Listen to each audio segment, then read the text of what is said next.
Welcome students, I am Dr. Sashikala and I will be handling this course Culture and Ethics for you. Now in today's lesson, we will take these two terms and define and discuss what they mean. Culture and civilization. Now are these two terms the same or different? Now we know that these two terms are often interchangeably used. But of course, there is definitely a meaning change in these two. Now some philosophers like Peter Horn say that these two terms are not to be separated and they should be used as synonyms. But a careful analysis does show us that civilizations are organized social cultural organizations and the basis of which is culture. So here we will be talking what culture is as well as how civilization created societies where social order was established and people could come together and live as a whole. Now let me here first take the term culture and analyze it. We know that culture is the way of life of a people which is passed from generation to generation. What the ancestors follow, they hand it over to the subsequent generations, the way of life, and it also includes the art they followed, the beliefs they had, as well as the institutions they had established for the population. It also encompasses all the behaviors of a group of people, which includes their values, norms, traditions, as well as customs. Now, culture definitely has a history where it is ancient. So we can say that culture simply means the beliefs of a group of people. Now, these are the various aspects which are usually included in culture. So we see that culture is reflected in the language they speak, the food the group of people consume, as well as the types of clothes they wear. It is also uniform in the gods and goddesses they worship. Now, let us here take up the various elements which can be brought under culture. These are the various forms of life they had, which they enjoyed and made sure that they passed it to the subsequent generations. So we can understand that culture is the main life of a group of people, or rather we can call it to be the cornerstone of a civilized society. Now next, let me move to the term civilization. What does civilization indicate?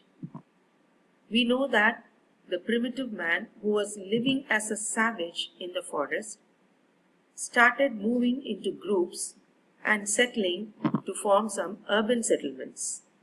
This is where we call civilization to be a complex way of life which these primitives adopted after forming towns and cities.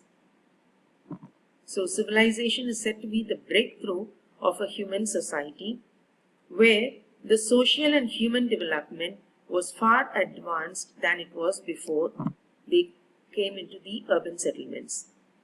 So civilization also refers to the adoption of better ways of living where they came together and shared, and then also we find that they were able to use the natural resources so that they could satisfy the needs of the people who had come together to live as a civilization. Now, these are the various features we see which come under civilization. So, civilization first is a word which has been taken from the Latin word civis. Now, what does civis mean? It simply means people who come to live together in a town.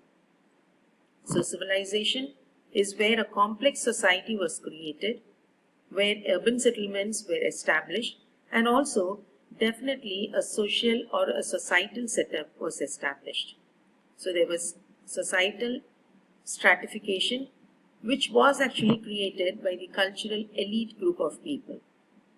Now we also see that in civilization, language started assuming the symbolic form of communication. Language which was originally only oral later started developing its own written scripts. So we can now understand what civilization is. It is an advanced human society where people, they moved from the forests, they came together to live under one roof, which is the civilization which they developed. Now let me here list some of the characteristics we can identify in any civilization. Food supply was stable in such a civilization. Definite social structures were created in civilizations, and also these people who lived together, they were ruled by an uniform code of conduct. So there was a system of government which was established. Religions also started taking a hold in civilization. Now, culture which they carried into the civilization developed and became highly advanced. Also, we find that civilizations enabled advanced technology to be used where the great minds could contribute to each other. And definitely, language system was developed in a civilization. So here we can see that civilization is characterized by creating towns and cities. Money was used as a system of trade. Various political and social institutions were established, and advanced technology was adopted by the people, and they were also characterized by the food and language they used in their area.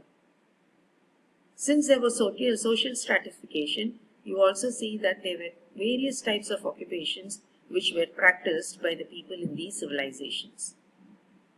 Now there was an established government, and this enabled them to enjoy the benefits of living in a civilization.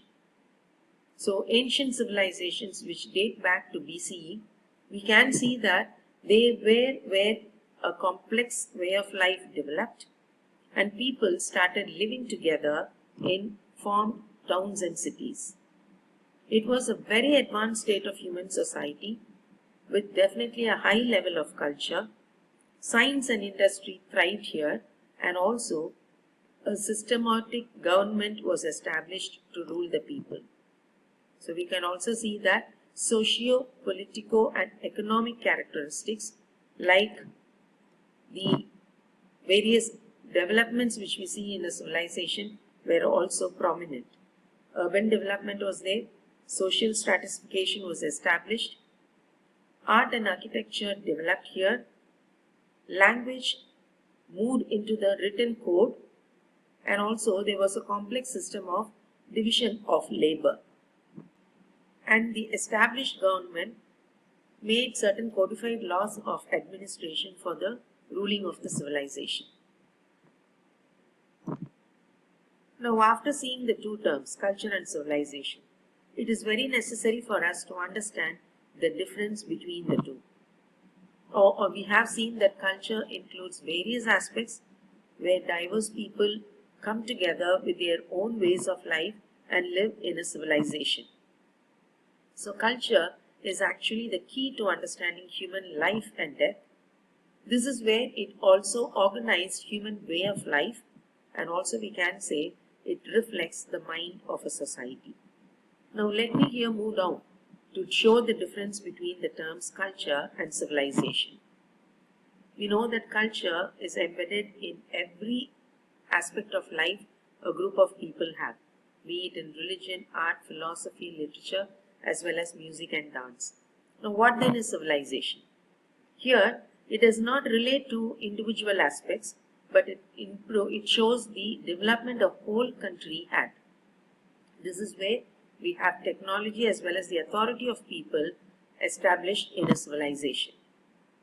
Culture definitely has no standard measurement. You cannot say this is the defined culture of a group of people. But when it comes to civilization, we can have various marks which help us to understand its standard. Now, culture is something which is fostered and continued. We cannot see much development or advancements in culture, but civilizations, they become more advanced with varied aspects of science and technology. Therefore, we can say culture is confined to a group of people and it is internal and it does not advance. On the other hand, civilization is external, that is, it expands and it includes more people under its fold. Now, there is no society without culture. we can say that culture is a cornerstone of every society, whereas only a few countries across the world in the ancient times, you can see, started having civilization. So every group of people have their own civilization, but not all group of people had become civilized. Now culture definitely goes before civilization. Every person who came to live under a civilization, they had their own culture which they followed. So civilization came later than culture. Now every civilization developed only with the culture of its people. So that is where we call culture to be a precondition for civilization, whereas civilization is just an advanced state where culture is one of the aspects of the people. Now next move on to other aspects which differentiate culture and civilization. Now culture, as we know, is a set of values a group of people follow. Now these could differ at different levels in a society, whereas in a civilization there is a uniform code of law established by the government, so everyone comes under the same system. It does not vary like the culture a group of people follow. So definitely culture is smaller than civilization, whereas civilization encompasses a whole region where the people come together to live. Now culture can be both tangible and intangible. Tangible aspects are art, music and dance, which can be seen. Intangible aspects are the customs and beliefs of a group of people. So we say that culture is both tangible and intangible. But civilization, since it is external, it is always only tangible. There are evidences there which we can understand as a whole. Now, culture is definitely the activities of an individual or the group of people who live in a society, whereas civilization, we can see, is where in multifarious ways the culture of the people is established. So after seeing the difference between culture and civilization, we should now be able to understand that civilization encompassed a whole area. It can rather be compared to an ocean. Now what then is culture? All these tangible and intangible aspects which make up culture are said to be the rivers which flow and mixes to form a civilization. So culture is restricted to a group of people, whereas civilization, which expanded over a large area, is as big as an ocean, and all the various cultures are the rivers which mix to form civilization. So thank you, students. In this lecture, I have taken the terms culture and civilization for analysis.